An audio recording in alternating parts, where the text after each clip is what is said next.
Thank you, Jen. In the gospel stories, we hear time and again how Jesus blesses the outcast and expendable, the downtrodden.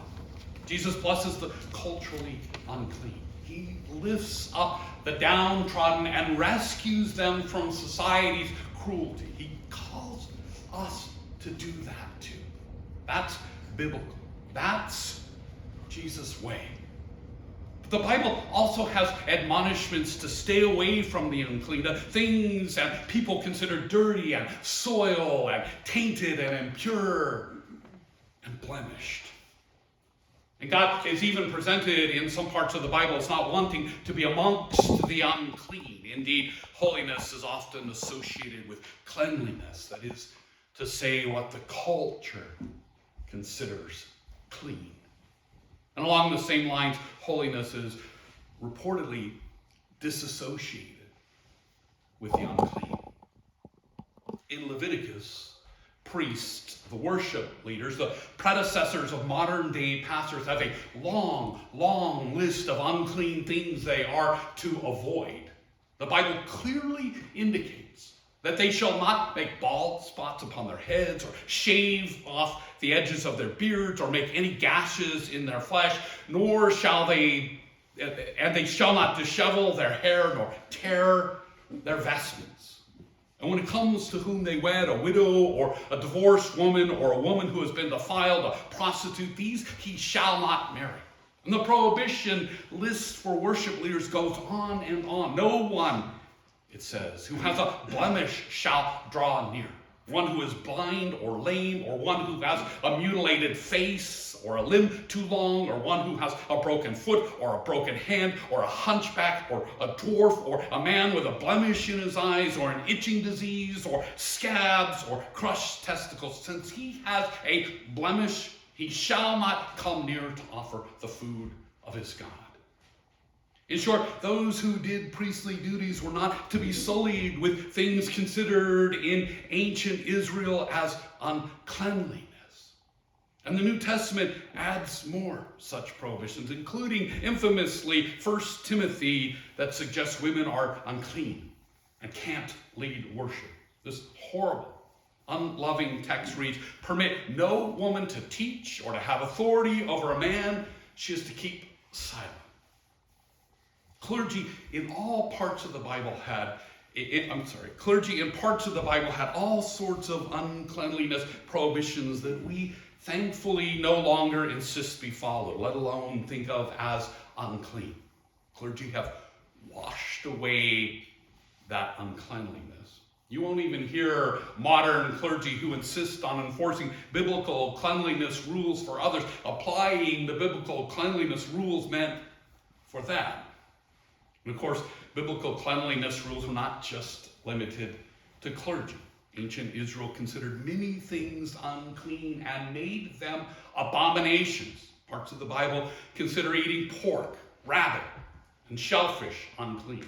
Parts of the Bible consider lepers unclean. Parts of the Bible consider mixed fiber cloth, tattoos, piercings, and shaving unclean. The ancient Hebrew elites who came up with the prohibitions wanted to keep what their culture considered unclean out of their lives and away from their God. And many churches and church people to this day want to keep what they consider unclean out of their lives and away from their God. They don't enforce the prohibitions that apply to them, but to those that they abhor. They try to keep the holy away from what they determine is still unclean under the ancient scriptures, or what their culture or subculture decides is unclean, like the pastors who ignore the ancient cleanliness rules that apply to them. I've heard about ushers and clergy and churches making homeless people leave for lack of clean attire or looks. I've heard about people of color, non-heterosexuals, and those of other beliefs being treated in churches as unclean. They're made to feel unwelcome or shunned, or even asked to leave, or expected to at the very least hide their uncleanliness. And anyone who opposes the treatment of those others as unclean, are deemed unclean themselves, whether they are among longtime members, church leaders, or clergy. Churches and clergy and laity base their exclusions on the idea that unclean things are not to be amongst the cleanliness, which is usually them and their idea of God or religion and cleanliness. They pick and they choose what in the Bible they want to say is still unclean and what to say is no longer unclean. Arguably, the biggest battles in Christianity these days are over such texts. Those perceived as unclean under selected texts are denigrated and excluded. And ironically, Jesus' teachings are completely opposite of such practices. Jesus and his way spin cleanliness rules on their head, abandon them. Jesus sought out those not to be unclean, and he hung out with them. He cured them and washed their uncleanly status away. The God Jesus knows and preaches about loves everyone, regardless what anyone thinks or a culture's idea of uncleanliness, including, I might add, verses found in the scripture that declare them unclean. A path to God that Jesus followed and taught embrace those perceived as unclean, even if the Bible named them unclean. And Jesus didn't necessarily clean off of the unclean whatever was thought to have made them unclean. What he did was make their dirt no longer dirty. For Jesus, there appears only one kind of dirt that can defile, and it comes from within. A few chapters away from the verses Jen just read so well, Jesus makes this clear when he said, it is what comes out of a person that defiles. For it is from within, from the human heart, that evil intentions come. Fornication, theft, murder, adultery, avarice, wickedness, deceit, licentiousness, envy, slander, pride, folly. All these evil things come from within, and they defile a person. And notice that Jesus doesn't list the way anyone is born or diseases they may have as what defiles, what is unclean. Gender, skin color, sexuality, disabilities are not listed. Neither are faith choices. The only thing that Jesus declares are unclean are evil intentions and actions. Bad acts are what defile us. Bad acts are what are unclean. For Christians, Jesus' take on things is supposed to overrule any biblical or church edicts or traditions. If such things conflict with his way, the conflicts are to be resolved in the favor of Jesus' way, which is always about loving God and others. That's why it's only evil intent and acts he finds unclean. And this means as Christians, as Jesus followers, there's no unclean thing except evil acts that come from within. Bad actions are unclean. There are no bad people, just bad acts. And in today's lectionary reading from Mark, a man with a purportedly unclean spirit is amongst the gathered in the synagogue. And as we heard, it is about an exorcism and healing of someone thought to be unclean. And stories of Jesus' healing and exorcisms can be some of the most troubling parts in the gospel for us modern folk. We tend to hear the stories as asking us to believe Jesus performed supernatural events. And typically, we approach them as either believable supernatural events, unbelievable events, or symbolic events. But there's another option. We can understand that healing and exorcism events had a different meaning in Jesus' day. Today, we tend to hear healings as the complete cure of an ailment, and we hear exorcism as the removal of a separate spiritual entity from a human being. In first century Palestine, healing did not necessarily mean curing a disease. It often meant healing the perception and psychological effect of a person having a disease. The sense of illness, of uncleanliness, and cultural shunning was what was removed.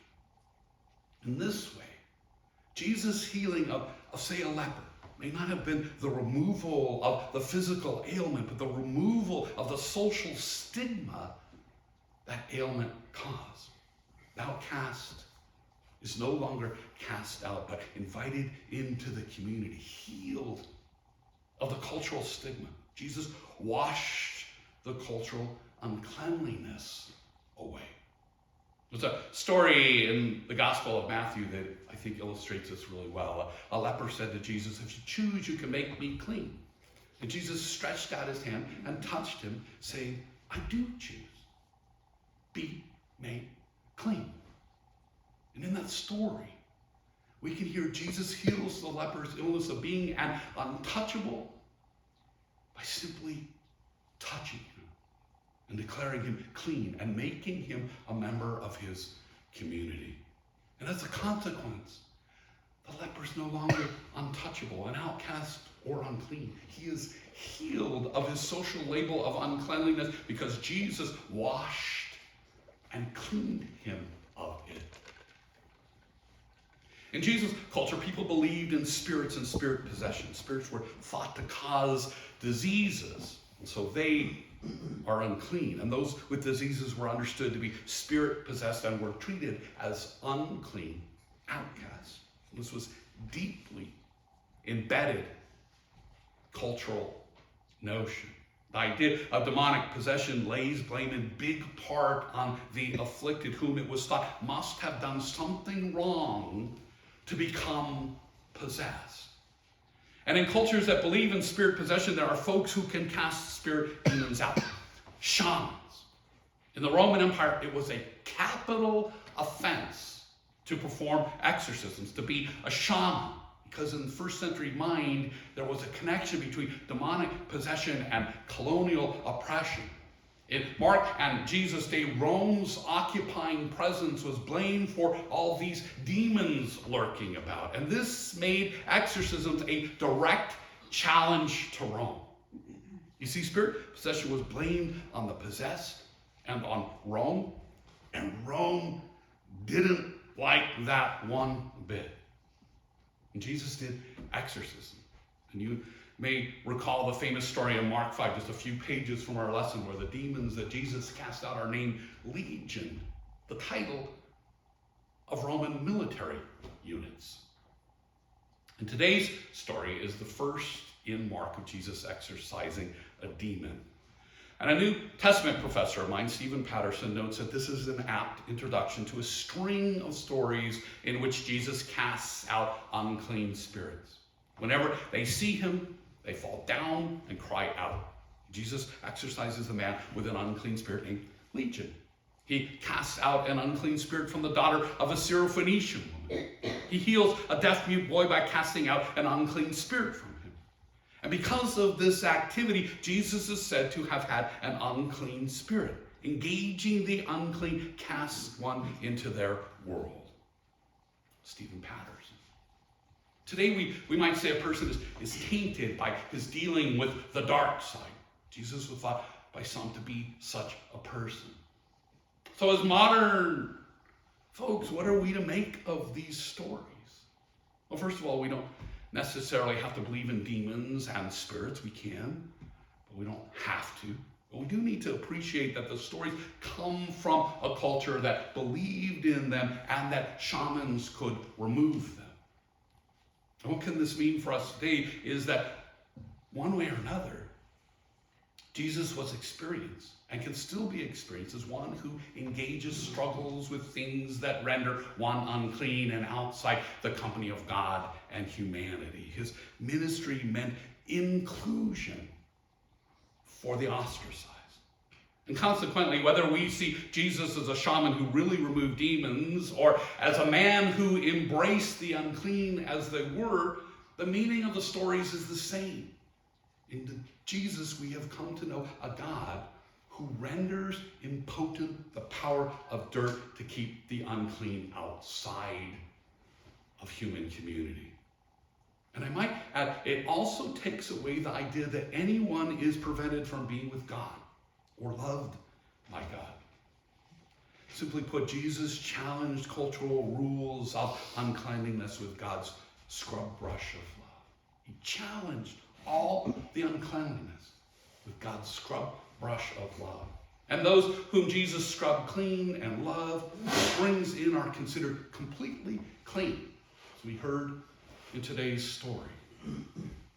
This means there's no cultural stigma left, and so there's no longer grounds for exclusion or different treatment in Jesus' community. Jesus doesn't bring the culturally unclean into his fold and that simply tolerate what the culture sees as filthiness. Jesus refuses to consider anyone filthy, anyone unclean. He accepts them as they are. And as a result, the unclean are as clean as a whistle, and they get to be who they are in his community. And that love, that care, that cleaning and washing